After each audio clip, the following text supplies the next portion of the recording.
April 18, 1943, 09:30 a.m. The air above Bougainville, Solomon Islands. The vast Pacific stretched below, a brilliant, empty blue. Two green camouflaged Mitsubishi G4M Betty bombers droned southward, flanked by 6 Zero fighters. Inside the lead bomber, Admiral of the fleet Isoroku Yamamoto adjusted his uniform. He was on a high-risk inspection tour designed to galvanize demoralized Japanese troops after the loss of Guadalcanal. The flight was low, easy, and meticulously planned.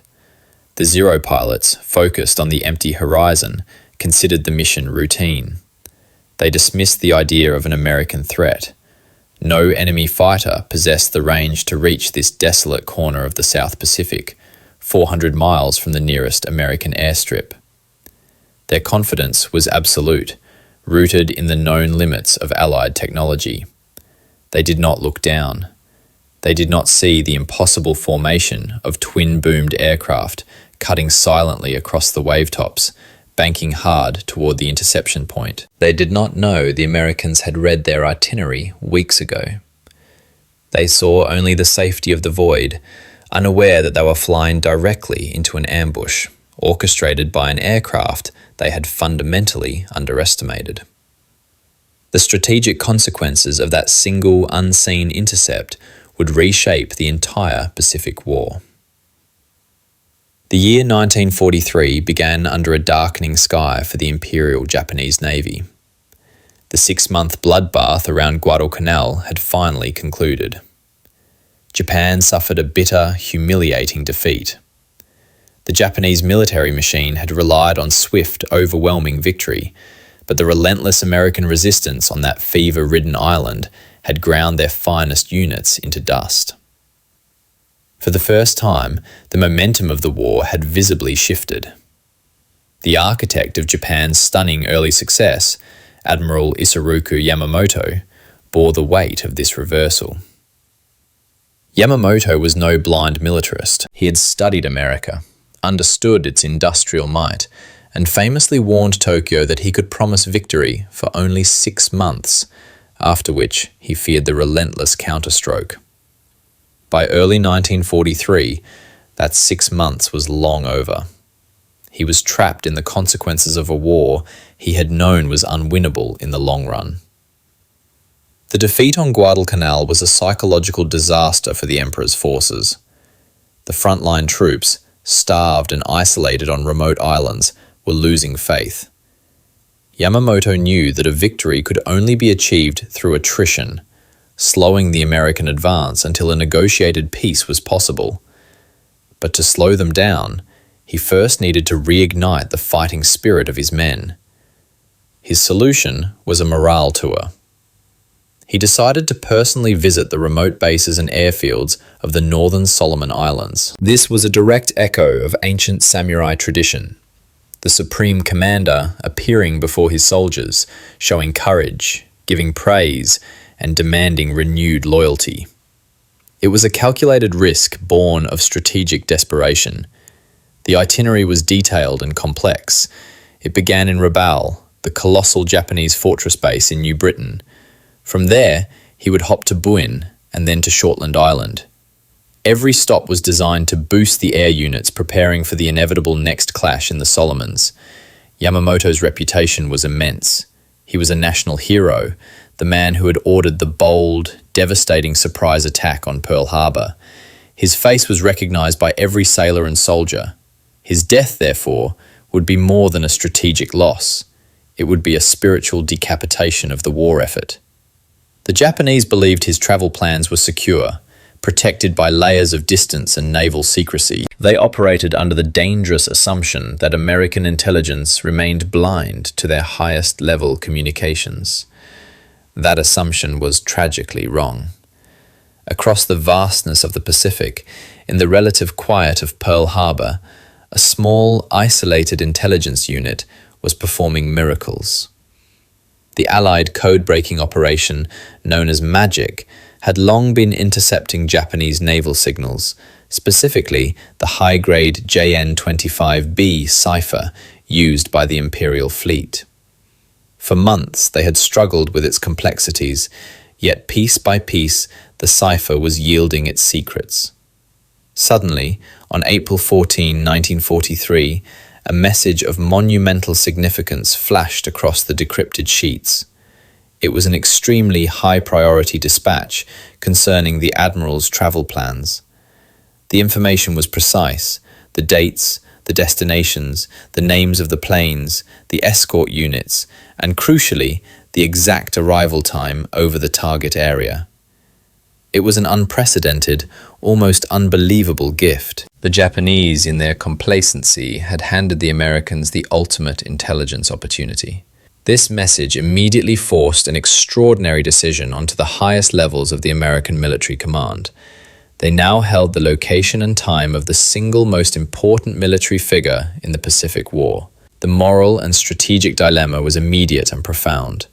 Could they, should they, kill him? The stakes were too high, and the opportunity too singular to ignore the clear path now laid out before them.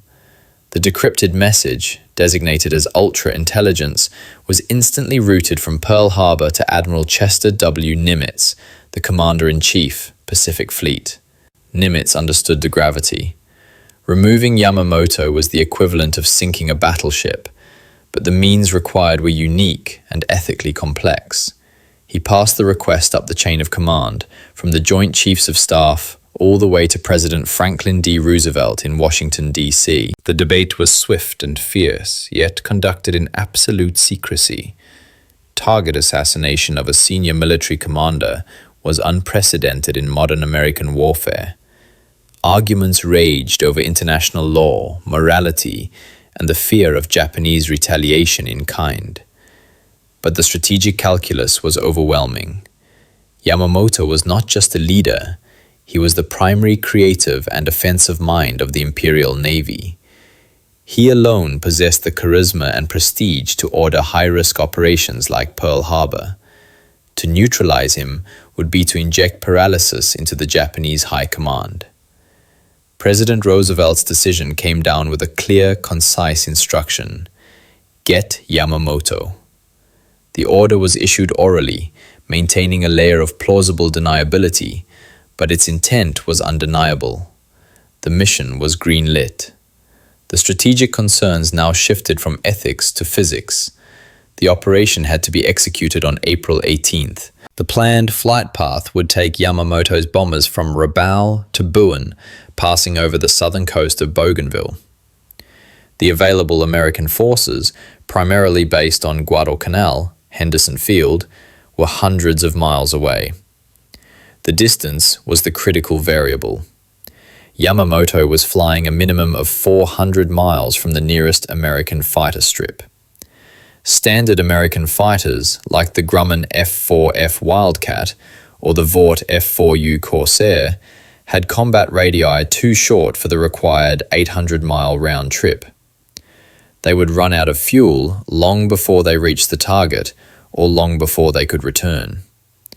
The Allied forces possessed only one fighter in the entire theatre capable of the necessary endurance and speed: the Lockheed P-38G Lightning. The P-38 was a distinctive machine. Its twin-boom configuration gave it a unique profile and allowed it to carry significantly more fuel than single-engine rivals. Nicknamed the fork-tailed devil by the Germans, it was fast, powerful, and, crucially, possessed the range.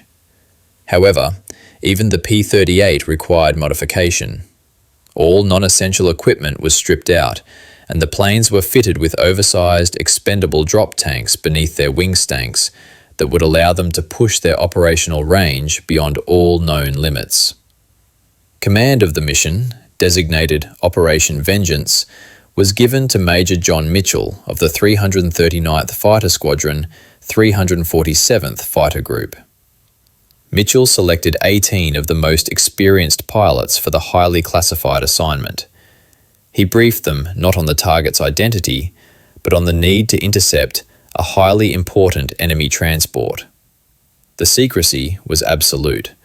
Revealing the target's name, Yamamoto, would have put the entire operation at risk of internal security leaks. The pilots were trained to fly a grueling 4-hour mission low over the water to avoid early detection, relying on dead reckoning navigation and the precise timing provided by code breakers. The margin for error was non-existent. A slight headwind, a navigation error of even a few degrees, or a late takeoff would mean missing the target or running out of fuel over the open ocean. The stage was set for an interception based entirely on an intelligence triumph and a technological gambit. The American pilots would be flying the most advanced, longest-range fighter available, directly into a trap set by the failure of Japanese communication security. The success of the mission hinged on one fact. The Japanese pilots and commanders were completely ignoring the P-38, believing its reach to be utterly impossible over the distances involved. The entire success of Operation Vengeance rested on the capabilities of one aircraft, the Lockheed P-38 Lightning. This was not just a fighter. It was a compromise, a machine built to meet a set of conflicting demands. Its twin-engine, twin-boom design was utterly unique, setting it apart from every other single-engine Allied fighter. It looked futuristic, almost alien, a necessity driven by the need for superior performance. The P-38 was designed for speed and altitude. Its two Allison V1710 engines, paired with counter-rotating propellers, eliminated torque effects and gave it a blistering top speed.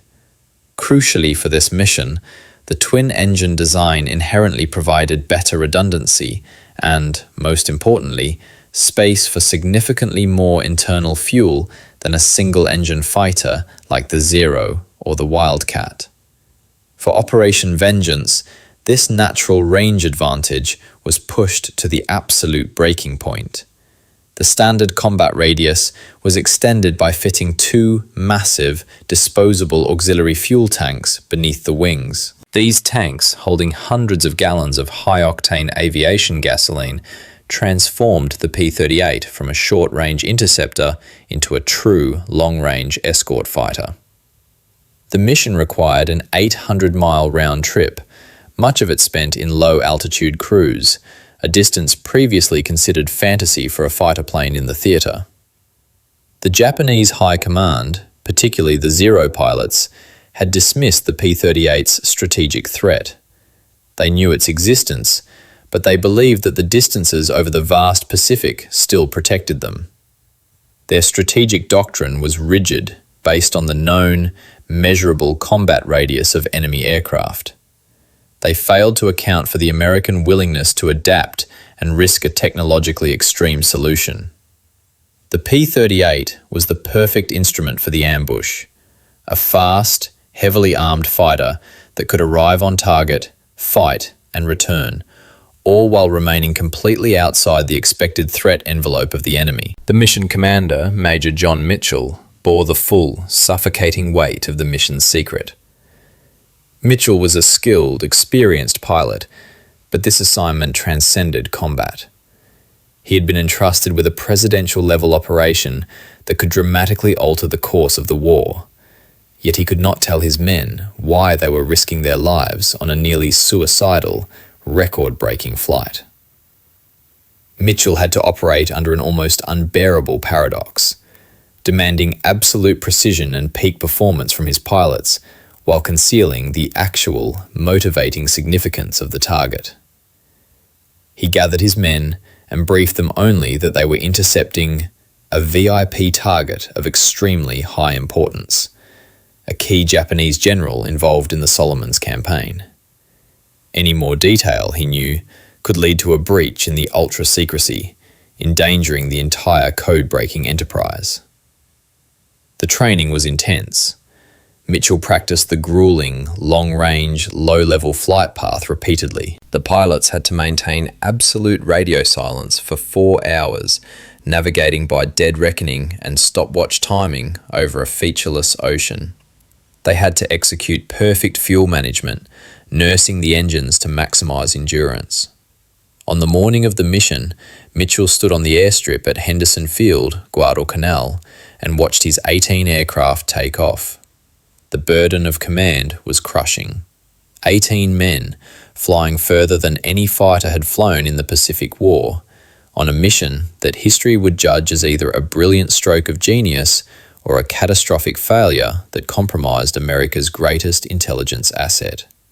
Mitchell had to ensure the interception was executed perfectly, knowing that one failed engine or one navigational error meant a death sentence not just for the pilot, but potentially for the strategic balance of the war. On the Japanese side, the fatal error lay with Admiral Isoroku Yamamoto himself and the institutionalized rigidity of the Imperial Navy's security. Yamamoto was a complex man, often reflective, even fatalistic. He carried a deep sense of honor and a belief in his own destiny. Yet, for this crucial mission, his security protocols were surprisingly lax. The primary error was the use of the highest grade operational cipher, JN-25B, to transmit the mundane details of a logistical movement. This was a violation of basic security doctrine.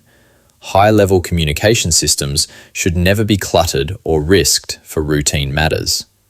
Furthermore, the details in the message were overly precise: the exact date, the flight formation, and the specific route. More tellingly, Yamamoto ignored a specific, deep-seated sense of foreboding. Friends and staff later recalled the Admiral seemed unusually quiet, even melancholic, before his departure. But the greatest flaw was not a personal feeling, but an institutional one. The unwavering belief in the invincibility of their codes and the impossibility of the American P-38 reaching the target area.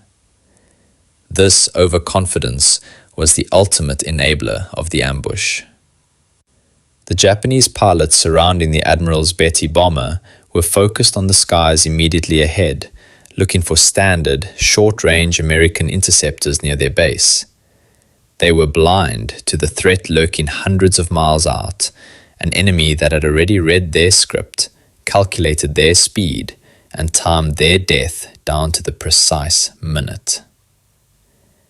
The success of Operation Vengeance was entirely dependent on a degree of tactical precision previously unheard of in large-scale aerial combat. It was an intelligence operation executed as a fighter mission. The target was not a geographical location, but a single point in time and space, a specific set of coordinates over Bougainville at 09:35 a.m. on April 18th. The P-38 pilots were tasked with meeting a deadline, not fighting a battle. The mission was split into two distinct elements: the killer flight and the cover flight. The killer flight, led by Captain Thomas Lanphier Jr., consisted of 4 P-38s. Their role was the direct interception and destruction of the bombers. They were to fly separately and arrive at the exact moment the Japanese formation passed the intercept point. They were effectively the assassins. The cover flight, commanded by Major Mitchell, consisted of the remaining 14 P-38s. Their mission was to maintain high altitude, acting as a decoy and a protective umbrella, ready to engage the 6 accompanying Japanese Zero escorts if they intervened aggressively. They were crucial for the safe return of the killer flight.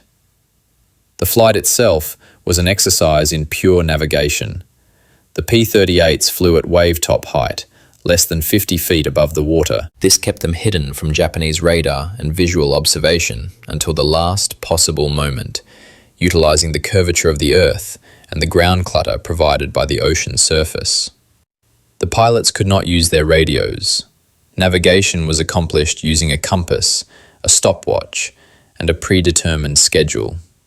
Every adjustment in heading or airspeed was calculated based on 4 hours of constant low-level travel. A 3-minute delay on the 4-hour flight would mean missing the target completely. The entire operation was a complex dance between intelligence, logistics, and piloting skill. The Japanese were relying on distance and security. The Americans were relying on a precise, four-dimensional clockwork solution designed to violate every established aerial combat expectation of the enemy. Operation Vengeance remains a unique and controversial event in the history of American military action, a deliberate, officially sanctioned assassination of a specific military commander. While commanders are legitimate military targets in battle, this operation was premeditated, based on intercepted personal itinerary, and executed far from any general combat zone. The approval for the mission came directly from President Roosevelt, confirming its political gravity. The decision to get Yamamoto was a calculated move that crossed a line rarely traversed by modern Western democracies, even in the context of total war. The justification was purely pragmatic. The war effort would be substantially weakened by his removal. Yamamoto was a force multiplier for the Japanese. The pilots were kept ignorant of the target's identity to insulate them from the moral implications and to protect the crucial ultra-secret. For them, it was a high-value military transport. For the strategists in Washington and Pearl Harbor, it was a target of immense, irreplaceable strategic value. The Japanese viewed Yamamoto's death as an act of singular treachery, a violation of the honorable rules of combat. The Americans, however, rationalized the act as no different from targeting a crucial supply convoy or a command bunker, only in this case, the target was the brain, not the body, of the Japanese war machine. The success of the mission, therefore, was a chilling testament to the power of intelligence. It proved that in modern warfare, the most effective weapon against the enemy might not be a battleship or a bomber, but a single, perfectly aimed piece of information. The P-38s were now nearing their final approach, their mission fueled by gasoline and governed by the clock. They had navigated 400 miles of emptiness, carrying not just armament, but the weight of a monumental political decision. The silence of the long flight was about to be broken by the sudden, terrifying violence of the ambush. The long, grueling 4-hour flight reached its penultimate moment. The 18 P-38 Lightnings, cruising on fumes and precision timing, were now approximately 50 miles off the coast of Bougainville. The pilots, numb from the silence and the constant vibration of the twin engines, strained their eyes against the tropical glare. They were flying low, dangerously close to the wave tops. Major Mitchell, leading the cover flight, checked his watch. 09:30 a.m. According to the decoded itinerary, the target formation was due within 5 minutes. If the intelligence was wrong, or if they had drifted slightly off course, the entire mission, and perhaps the fate of the Ultra Code, was compromised. The tension was a cold, hard knot in the stomach of every man. They were far beyond any normal recovery point. Then, a flicker on the horizon.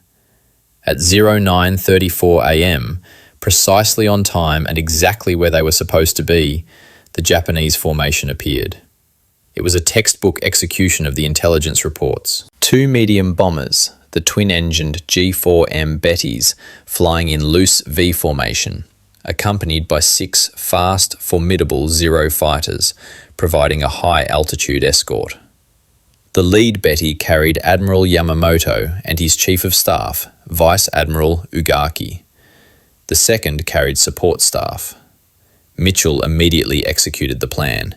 He ordered the cover flight to climb hard, sacrificing the element of surprise to draw the Zero escorts up and away from the bombers. The 14 P-38s pulled up sharply, their twin engines roaring as they clawed for altitude. This sudden movement was intended to distract and absorb the attention of the high-flying Zeros. The Japanese Zero pilots immediately spotted the main American formation and reacted as expected. They peeled off from the bombers to meet the high-altitude threat. The Zeros, masters of close-in maneuvering, began climbing to intercept Mitchell's formation. This dogfight was the diversion, the necessary sacrifice to open the door for the real attack. Meanwhile, below the climbing scramble, the 4 P-38s of the killer flight, piloted by Captain Thomas Lanphier Jr., Lieutenant Rex Barber, Lieutenant Besby Holmes, and Lieutenant Raymond Heinbroke, away. They remained low, utilizing the momentary chaos and the low altitude to evade immediate detection by the now focused Zeros. They skimmed the jungle canopy of Bougainville, turning inland to execute their ambush from the west. Lanphier, in the lead, swung his flight around in a wide, high G turn, positioning themselves for the strike. The roar of the engines was momentarily deafening, the adrenaline surging through the pilots after hours of silence. They had to intercept the bombers now, before the Zeros realized the true target was the unescorted Bettys. The 2 Japanese bombers, now separated from their high cover, continued their serene, straight-line path toward Buin. Their pilots, focused on landing, may have assumed the American fighters were merely scouting or engaging in a typical hit-and-run against the main formation. They had no idea they were the sole, primary target of the entire operation. Yamamoto's Betty bomber was still leading. It was a large, vulnerable target, lacking self-sealing fuel tanks and armor protection. The American pilots saw it clearly, the unmistakable silhouette carrying the single most important military mind in the Pacific. Lanphier saw his opportunity. He banked hard, bringing his P-38 Porky II onto the intercept vector. The ambush was now underway. The mission had succeeded in its navigation and timing. Now, it came down to a few critical seconds of aerial combat. They were closing on the lead bomber at combined speeds approaching 500 miles per hour. The distance shrank to mere hundreds of yards. The trigger fingers of the P-38 pilots tightened. The silent, intelligence-driven clockwork operation had given way to brutal, physical reality. The sudden, horrifying reality hit the Japanese pilots as the 4 P-38s of the killer flight erupted from the jungle line. The Zeros were too high, too preoccupied with the main decoy group. The Bettys were alone, exposed, and instantly under attack. Captain Lanphier targeted the lead bomber, the one carrying Admiral Yamamoto. He executed a sharp, diving pass from the right, closing rapidly on the vulnerable cockpit and wing roots. He opened fire with the P-38's deadly nose-mounted armament, 4 50 caliber machine guns and a powerful 20mm cannon. The concentrated fire ripped into the thin metal skin of the Betty. The immediate reaction of the Japanese was one of stunned confusion. The Betty pilots violently maneuvered the large, heavy bombers, attempting to dive toward the safety of the jungle below. Lanphier's initial burst was decisive. Witnesses, including later crash site reports, indicated that the fire struck the bomber's right engine and fuel tanks. The Betty instantly became a fireball. Smoke and fragments poured from the aircraft as it plunged out of control, trailing a thick column of black smoke. It slammed into the thick jungle canopy of Bougainville with catastrophic force. Yamamoto's mission had ended precisely at 09:37 a.m. While Lanphier engaged the lead plane, Lieutenant Rex Barber targeted the second Betty, carrying Vice Admiral Ugaki. Barber closed in, attacking the second bomber, which was desperately trying to take evasive action. His fire caused significant damage, knocking out an engine and crippling the controls. This second Betty was also forced down, crash landing violently on the water near the shore.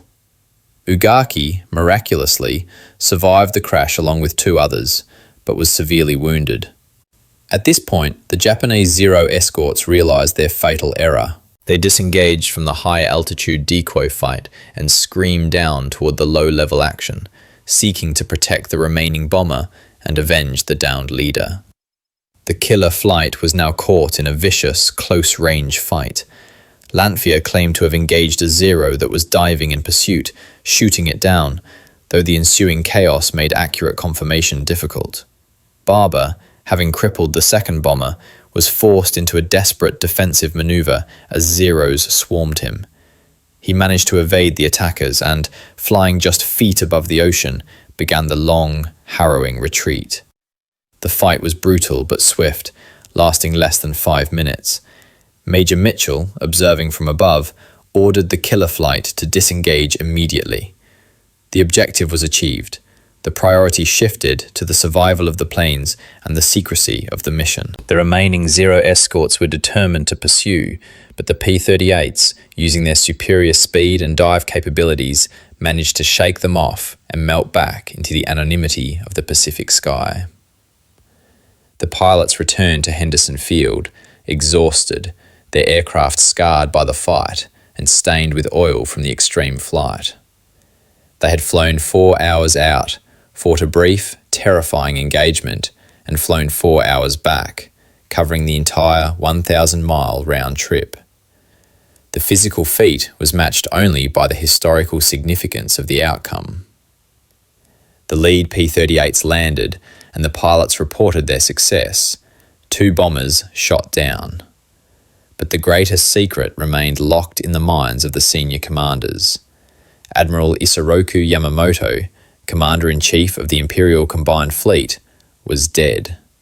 His plane lay shattered in the unforgiving jungle of Bougainville. The Japanese war machine had been decapitated by a technological marvel and a triumph of Allied intelligence, changing the strategic landscape forever. The immediate silence following the ambush was deafening. The victorious P-38 pilots returned to Guadalcanal, but the true magnitude of their success was kept entirely secret. For days, the American High Command maintained a rigid veil of operational security. They could not celebrate the death of Yamamoto, for to do so would instantly confirm that the JN-25B code had been compromised, allowing the Japanese to change their ciphers and blinding Allied intelligence forever. On the Japanese side, the initial reports were chaotic and confused. 2 Betty bombers were missing in the Bougainville area. Vice Admiral Ugaki, who had miraculously survived the crash of the second Betty near the shore, was recovered and insisted on the gravity of the loss. But the High Command in Rabaul was reluctant to confirm the unthinkable, the loss of the revered Admiral of the fleet. A search party was dispatched deep into the Bougainville jungle. Days later, they located the wreckage of the lead Betty bomber. It had struck the rainforest with such force that it was mangled beyond recognition. In the undergrowth, they found the body of Admiral Yamamoto. He was seated upright, still strapped into his seat, beneath a tree, holding his samurai sword. The forensics were clear. The Admiral had died instantly from the devastating impact of the crash. The identification sent a paralyzing shockwave through the Imperial General Headquarters in Tokyo. The reality was politically and psychologically unbearable. Yamamoto was not just a naval leader, he was a national symbol of hope and divine strategic insight. His loss was equated to the destruction of an entire fleet. The Imperial Navy imposed an immediate, absolute news blackout. For over a month, the Japanese public was told nothing. They feared the effect the news would have on the already fragile morale of the nation. The vacuum of leadership was profound, and the subsequent cover-up was massive. When the official announcement finally came on May 21, 1943, it was couched in terms of a gallant action at the front, where the Admiral met a heroic end in battle. The psychological impact on the troops was immediate and devastating. The loss of the man who had ordered Pearl Harbor confirmed their deepest fears. The Americans were closer, smarter, and operating with an unseen, deadly advantage. The strategic implications were recognized immediately by naval staff. The Imperial Navy had lost its most creative, aggressive, and unifying commander. There was no comparable officer to fill his void. The American mission, though veiled, was an immediate, verifiable strategic success. The reports of the interception were quickly assessed by American commanders. Rear Admiral Edwin T. Layton, Yamamoto's pre-war friend and the Pacific Fleet intelligence officer, would later confirm the magnitude of the intelligence coup. Yamamoto's loss was an irreparable blow to Japanese naval strategy, for there was no officer who could take his place. The Japanese were now forced to react rather than initiate. The loss of Yamamoto was the psychological turning point in the Pacific that solidified the strategic momentum gained at Guadalcanal. The repercussions of Operation Vengeance resonated across the entire strategic landscape of the Pacific War. Firstly, the void left by Yamamoto's death was filled by the more cautious, less offensively minded Admiral Minichi Koga. Koga was a competent leader, but he lacked Yamamoto's charisma, vision, and willingness to take strategic risks. Under Koga, the Imperial fleet adopted a doctrine of strategic defense, a cautious consolidation of forces rather than aggressive forward action. This played directly into the Allied strategy of attrition and island hopping, allowing the Americans to dictate the pace and location of the next major clashes. The war of momentum was now firmly lost for Japan. Secondly, the technology of the P-38 Lightning received immediate and universal respect. The mission had shattered the Japanese belief in the protective power of distance. Suddenly, air bases previously considered safe and untouchable were within the combat radius of Allied fighters. The P-38 became the favoured long-range escort fighter in the Pacific, essential for protecting bomber formations on deep strikes. Its reputation solidified as the single aircraft that could effectively neutralize Japan's initial superiority in fighter range. Thirdly, the intelligence success had lasting implications for code security. Though the Americans maintained their cover story that Yamamoto's plane had been spotted by a patrolling aircraft, the Japanese High Command privately suspected a leak, perhaps from a base. Critically, however, they failed to deduce that their JN-25B cipher was fully compromised. This catastrophic failure to change their highest level codes allowed the magic intercepts to continue providing the Allies with unprecedented foresight throughout the remainder of the war, arguably accelerating the Allied victory. Finally, the mission created a persistent yet secondary historical controversy. Who shot down Yamamoto? Both Captain Lanphier and Lieutenant Barber claimed the credit for the kill, leading to years of debate. Post-war analysis, matching pilot reports to the wreckage location and damage, generally credited Lieutenant Barber with the decisive hits that brought down the Admiral's bomber, while acknowledging Lanphier's crucial role in initiating the ambush and absorbing the escorts. The US Air Force officially credited Lanphier, but the historical debate reflects the intense pressure and confusion of the brief, violent climax. Ultimately, the credit lay with the collective effort, the codebreakers, Major Mitchell, and the engineering of the P-38. Operation Vengeance proved that in the realm of modern warfare, the calculated removal of a single key mind could have greater strategic impact than the destruction of an entire fleet. The operation was a chilling example of intelligence translating directly into tactical execution, an act of singular violence that delivered a decisive, quiet victory far from the beaches and jungles of the Solomons. The war in the Pacific would continue for more than 2 years, marked by brutal island campaigns, but the day the P-38 shot down the Admiral, the path to Tokyo was irrevocably altered. The wreckage of the Mitsubishi Betty bomber lay hidden beneath the relentless growth of the Bougainville jungle, a silent testament to a singular, brutal act of war. Operation Vengeance, the meticulously planned mission to execute Admiral Isoroku Yamamoto, was more than just a successful air combat victory. It was a profound illustration of the changing nature of modern conflict. This mission revealed the ultimate power of intelligence. It was not superior firepower or massed formations that won the day, but a simple, damning piece of paper, decoded message. The P-38 Lightning, a marvel of engineering, was merely the delivery system for a decision made thousands of miles away, months before the flight even began. The Japanese failure was not a failure of courage, but a failure of security, a fatal arrogance concerning the invulnerability of their ciphers.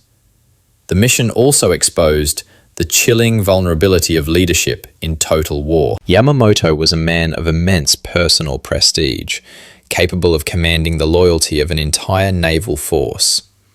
By targeting him directly, the Americans understood that the cost-benefit ratio of killing one man could surpass the sinking of an entire carrier group. The psychological trauma inflicted on the Japanese high command was deeper and more enduring than any single battlefield defeat. Operation Vengeance remains a unique, sharp moment in the historical record. It asks deep, moral questions about the rules of engagement, yet provides a clear, strategic answer. In war, there is no line that will not be crossed if the resulting strategic advantage is sufficiently overwhelming. It cemented the belief that the battle for information was as crucial as the battle for territory. As the Pacific War ground on, becoming an ever more costly and bitter struggle, the shadow of Yamamoto's death lingered.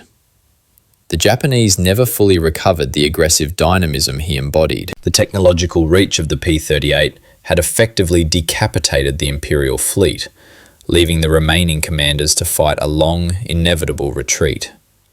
The mission was proof that the smallest hinge of intelligence, paired with technological audacity, could turn the largest strategic door.